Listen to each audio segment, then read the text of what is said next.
السلام علیکم، پھر سے خوش آمدید کہتا ہوں تمام دیکھنے اور سننے والوں کو اپنے اس چینل پر، اور امید کرتا ہوں کہ آپ سب خیر و عافیت سے ہوں گے۔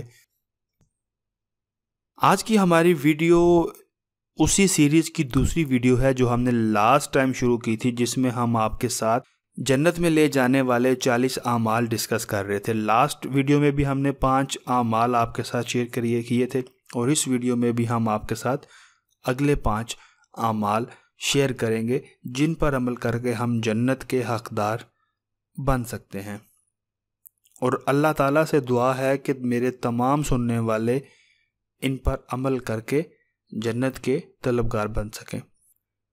نماز اشراق کی 4 رکعت اور نماز ظہر سے پہلے 4 رکعت پڑھنا۔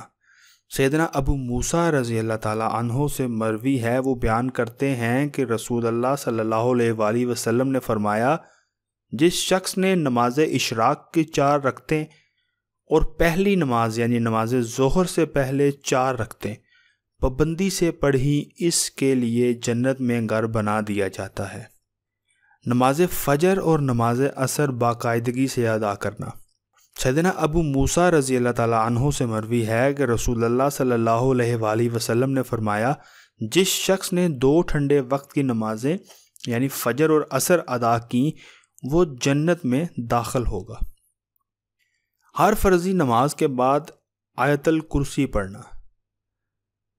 سیدنا ابو امامہ رضی اللہ تعالیٰ عنہ سے مروی ہے، وہ بیان کرتے ہیں کہ رسول اللہ صلی اللہ علیہ وآلہ وسلم نے فرمایا، جس شخص نے ہر فرض نماز کے بعد آیت الکرسی پڑھی، اسے جنت میں داخل ہونے سے صرف موت نے روک رکھا ہے۔ کثرت سے نفلی روزے رکھنا۔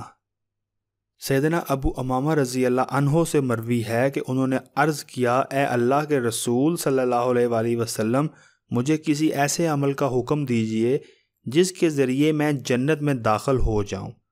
آپ صلی اللہ علیہ وآلہ وسلم نے فرمایا، کثرت سے نفلی روزے رکھا کرو، بلا شبہ اس کی مثل کوئی عمل نہیں۔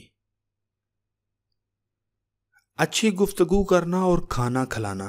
سیدنا ہانی سے مروی ہے کہ جب وہ رسول اللہ صلی اللہ علیہ وآلہ وسلم کے پاس حاضر ہوئے تو عرض کیا، اے اللہ کے رسول صلی اللہ علیہ وآلہ وسلم، کون سی چیز جنت واجب کرتی ہے؟ آپ صلی اللہ علیہ وسلم نے فرمایا، اچھی گفتگو کیا کرو اور کھانا کھلایا کرو۔